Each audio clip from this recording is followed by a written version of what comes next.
Today, as we drive through Shelby Farms Park in Memphis, Tennessee, I'm going to talk about a content creator who I've been going back and forth on whether I should do this video because it tends to bring a lot of toxicity.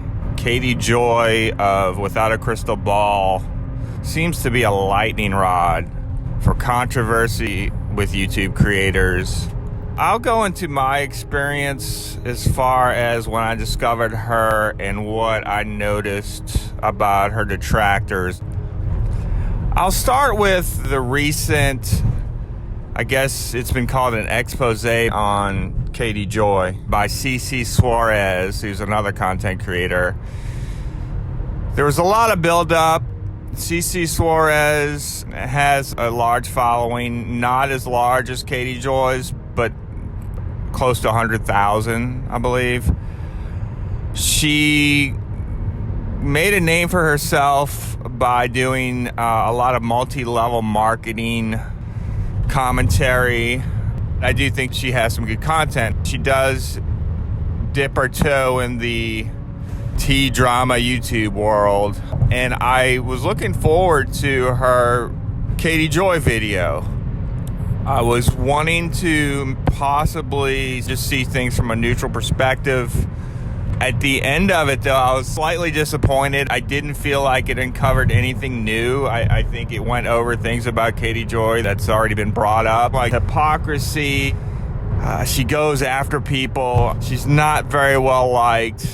My biggest disappointment was it seemed like she was going to do it from a professional, neutral place, but the tone was far from that. I felt like it was very catty. It was very opinionated, and it was just like everybody else's tone that takes on Katie Joy. So, I mean, look, she admits she's not a journalist or a reporter, so it's fine. I mean, my expectations and what she delivered are different, but that's not her fault. But what I really think it's about, I go back and forth on this. My history with Katie Joy, she popped up on my feed with her videos on the Duggars. I'm interested in that. Didn't really come away from it like hating her or anything. And then through that, a lot of her detractors started to show up. The algorithm, I guess you'd say, Charlotte on the web being one of those. And some of these channels that are just based around pointing out her hypocrisy or what have you. And I started to see my opinion of her change. Those channels were influencing me on what I thought about her. Now, she doesn't come across as very likable. I think she really struggles to smile. I think she is a lot of what people say she is. She is vengeful. She's nasty. If someone crosses her, she fights with zero ethical boundaries. But I respect her work ethic. Maybe I don't respect her ethics in general or her morality when it comes to that, but she built a channel. She's got a lot of followers. It's tough, and she did it. So props to her for that. Now, whether I agree or disagree with how she did it or how she goes about things, I don't think she should be allowed journalistic protections. I don't think she's a journalist. What do I think is a journalist? It's hard to say. I think that's a gray area now in the world of YouTube and smartphones, and anyone can be a journalist, I guess you could say, and anyone could be a reporter. But I did go to school for journalism in a master's program. I think that's important to understand the ethical aspect of it and certain guidelines that you just follow. Like, you have to vet your sources. I don't think you can sort of say you're a journalist when it's convenient to you and then say you're not when it's not. I don't blame her for having a problem with Charlotte. I like Charlotte. I started watching some of her videos. Yeah, she does make a good point about Katie Joy. But over time, It's all she puts out. It's Katie Joy live streams, Katie Joy content. That's all she seems to do. And I would be bothered by that as well. I was checking out a Charlotte live stream a few weeks ago, and she was talking about how she hit 15,000 subscribers, which is amazing. I can't imagine ever getting to 100, much less 1,000 or 15,000. But I was kind of like, yeah, you did. Congratulations. But you kind of owe it to Katie Joy. I mean, in a way, that's your content. So there's nothing wrong with that. Katie Joy certainly owes the Duggars. So I don't know. I don't know what to think about that. I don't want to use the word sympathize with Katie Joy, but I kind of do in that aspect. I get why she wouldn't like these content creators, because they're all trying to make a name or get clout off of her. And for every Charlotte, there's a dozen that are trying to be Charlotte, you know? So I can see how that would be overwhelming, but you get what you dish out, I guess. So I guess it's part of the territory when you report like she does. These creators, everything they accuse Katie Joy of, they do the same thing. They're hypocritical in the same way. I'll give you a few examples of that. I'm not a fan of the Chrisleys. I've watched that show. I can tell it's scripted. I can tell it's quote-unquote reality, what it's really not.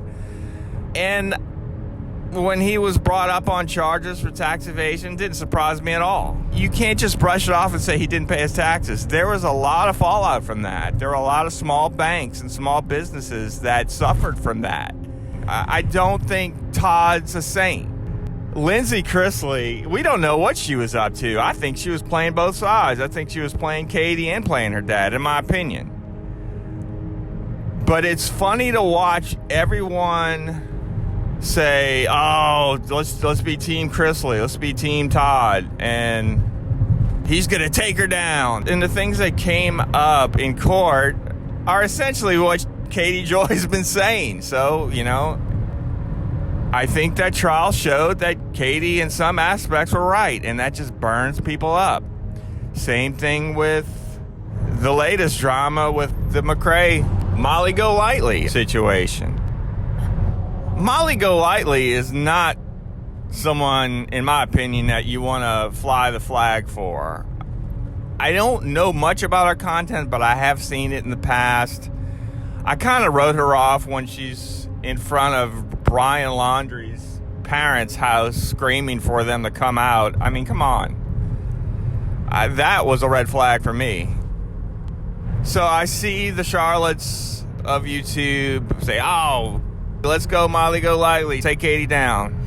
You know, Katie Joy backed out quick on that McRae case, and she pointed out that there was some shady fundraising going on behind the scenes, and everyone jumped on her for that. Now, there are a lot of, I would say, neutral and legitimate YouTubers who are pointing out the same thing that Katie pointed out early on about that. I don't know the ins and outs of it. There does seem to be some smoke there. I'm not sure about Taddy Westbrook, if I'm saying that right. I don't really know much about that, but it seemed like it was a draw. And let's talk about the Robert Shin 7M Productions. We don't know right now. What if Katie's right? So I'm not going to fly the flag for Robert Shin because I don't know what he's up to. Maybe he's up to nothing. Maybe he's up to no good. We don't know yet. I think that will be determined. If I'm looking at the history of things, Katie Joy seems to be more right than she's not. I think she does know things and she does have some insight, whether she does it unethically or not. And once again, I'm not saying I like her. I'm relatively neutral. I don't like her ways. I think when it comes to Katie Joy and Without a Crystal Ball, there's a lot of fuckery. There's a lot of fuckery on her end. There's a lot of fuckery on her detractors' end. There's a lot of twisting of words, manipulation, and unfortunately, you have to be skeptical of both sides, and that's what I am. You know, maybe Katie Joy will bite off more than she can chew one day, but as far as I can tell, she hasn't yet. She's winning, as Charlie Sheen would say. Maybe she has tiger blood. Well, anyway, that's what I think it's really about. Let me know what you think in the comments below.